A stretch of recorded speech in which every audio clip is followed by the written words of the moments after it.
A'udzu billahi minasy syaithanir rajim.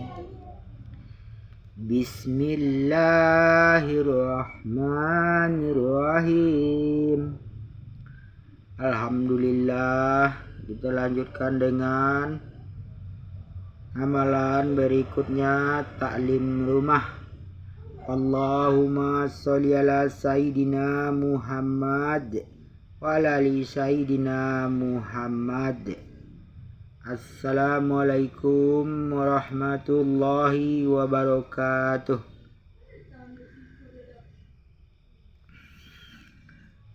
Iman, kalimah thayyibah. Hadis Rasulullah sallallahu alaihi wasallam diriwayatkan dari Abu Hurairah radhiyallahu anhu bahwa Rasulullah sallallahu alaihi wasallam bersabda, iman itu memiliki 70 cabang. Lebih dan dulangi, iman diriwayatkan dari Abu Hurairah radhiyallahu anhu bahwa Rasulullah sallallahu alaihi wasallam bersabda, iman itu memiliki 70 cabang. Lebih dan yang paling tinggi adalah kalimah La ilaha illallah. Tidak ada yang berhak disembah selain Allah. Dan yang paling rendah adalah membuang duri dari jalan. Dan malu adalah salah satu cabang iman. Hadis riwayat Muslim, bab penjelasan jumlah cabang iman.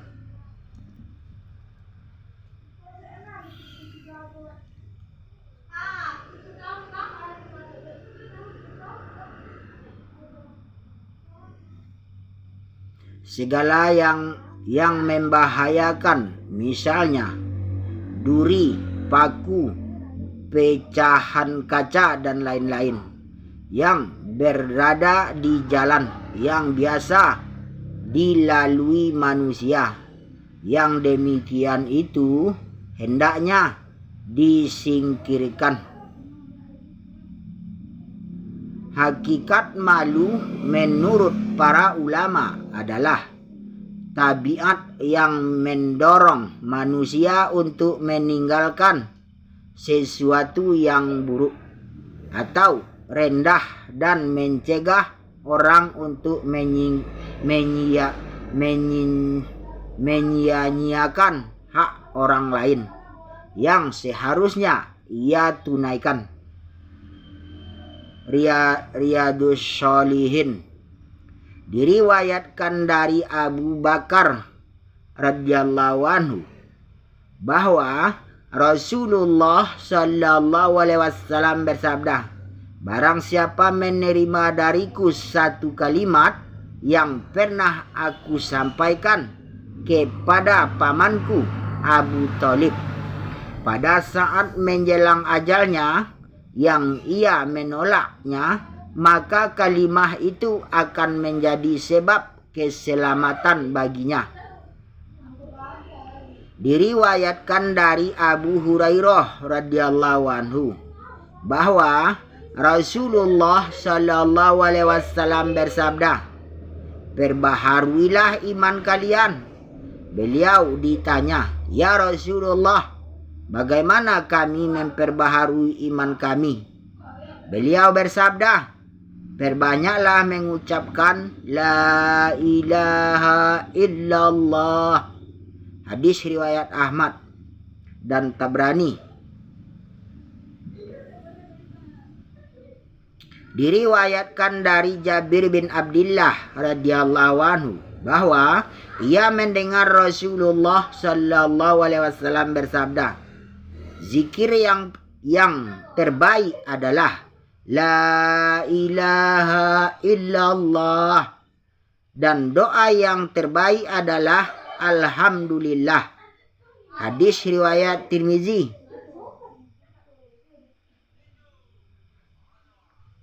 Dikatakan bahwa hadis ini hasan gharib. Bab hadis-hadis tentang mustajabnya doa seorang muslim.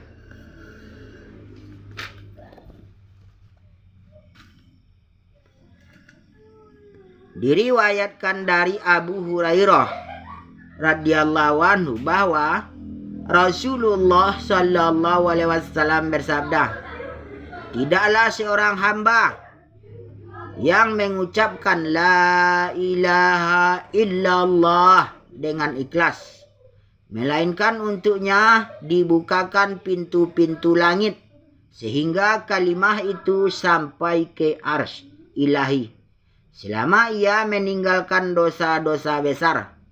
Hadis riwayat Tirmizi. Dikatakan bahwa hadis ini hasan gharib. Bab doa Ummu Salamah.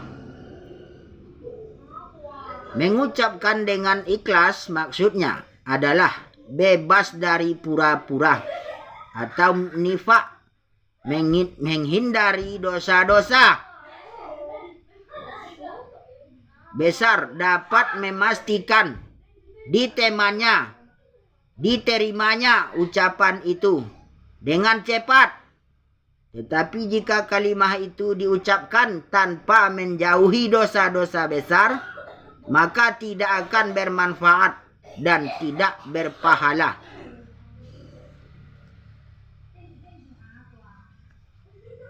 Diriwayatkan dari Ya'la bin Syaddad radhiyallahu anhu, ayahku Syaddad bercerita kepadaku, dan ketika itu Ubadah bin Samit radhiyallahu anhu hadir serta membenarkan ceritanya. Ia berkata, suatu ketika kami bersama-sama dengan Rasulullah sallallahu alaihi wasallam, dan beliau bertanya, apakah di antara kalian ada orang asing, yaitu ahli kitab? Kami menjawab, tidak ada ya Rasulullah. Kemudian beliau menyuruh agar kami menutup pintu. Kemudian bersabda, angkatlah tangan kalian dan ucapkanlah la ilaha illallah.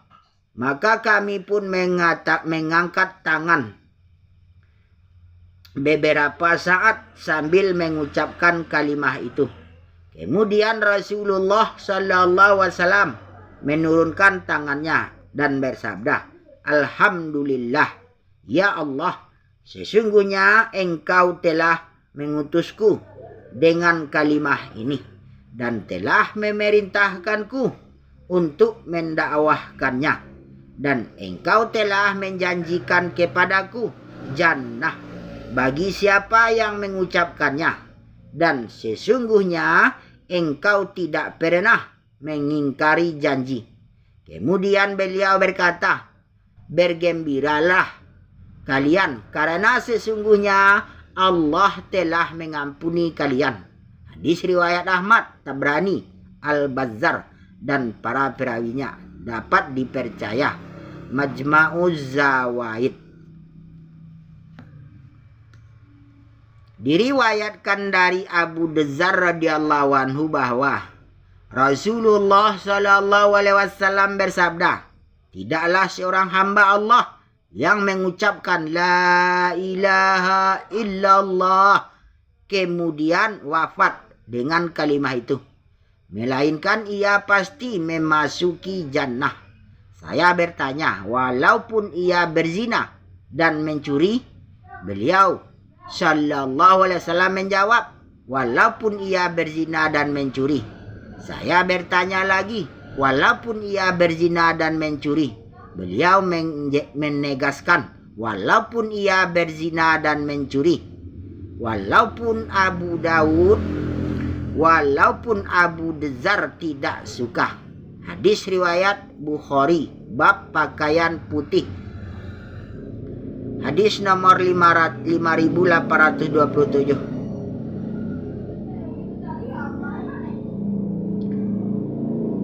Maksudnya, walaupun Abu Dzar tidak menyukai pernyataan Rasulullah sallallahu alaihi wasallam itu, An-Nihayah.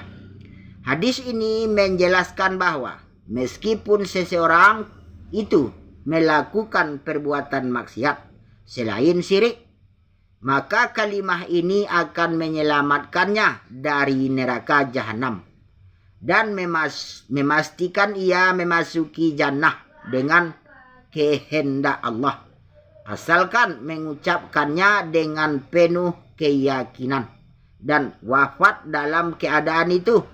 Dari keheranan Abu Dzar dapat dipahami bahwa orang yang wafat dengan keyakinan terhadap kalimah ini adalah mutlak akan memasuki jannah. Tidak perlu dipertimbangkan lagi. Maksud yang paling utama dari hadis ini adalah bahwa jannah itu mutlak akan menjadi tempat tinggal yang kekal bagi orang yang mengucapkan kalimah ini, kalimah iman. Oleh karena itu perlu dicatat bahwa pengertian yang sesungguhnya dari banyak hadis tidak mungkin diperoleh tanpa mengetahui kumpulan riwayat yang berkaitan yang saling menjelaskan satu sama lain.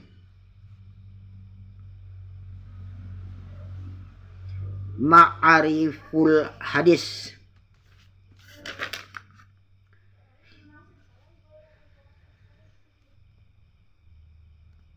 Diriwayatkan dari Huzaifah radhiyallahu anhu bahwa Rasulullah sallallahu alaihi wasallam bersabda, Islam lambat laun akan menjadi usang seperti pakaian, sehingga syaum, zakat atau sedekah, nusyuk, haji, pengorbanan atas agama tidak akan dikenal lagi. Pada suatu malam nanti Al-Quran akan diangkat dari kolbu manusia sehingga tidak tertinggal satu ayat pun. Sedangkan yang masih hidup di muka bumi ini hanya sebagian manusia yang terdiri dari laki-laki dan perempuan yang telah tua. Mereka berkata, kami dapati nenek moyang kami mengucapkan kalimah la ilaha illallah, maka kami pun mengucapkannya.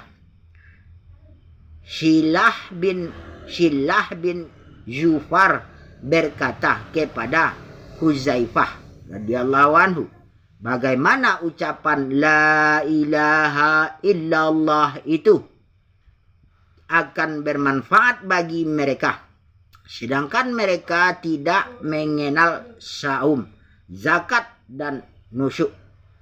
Mendengar pernyataan itu, Huzaifah berpaling diriwayat darinya. Kemudian Shilah mengulangi pernyataan itu hingga 3 kali. Dan setiap kali mendengar pertanyaan itu, Huzaifah selalu berpaling. Tetapi pada pertanyaan yang ketiga kalinya, Abu Dzar radhiyallahu anhu berbalik dan menghadap kepadanya dengan berkata, wahai Shilah, sesungguhnya ucapan mereka itu akan menyelamatkannya dari neraka. Hadis riwayat Hakim. Dikatakan bahwa hadis ini sahih menurut syarat Muslim, sedangkan keduanya Bukhari dan Muslim tidak mengeluarkannya.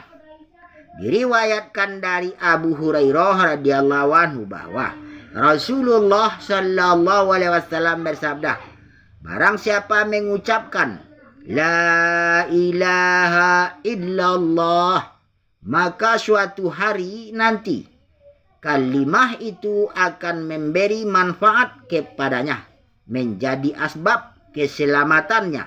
Sedangkan sebelumnya ia menderita karena azab yang menimpanya.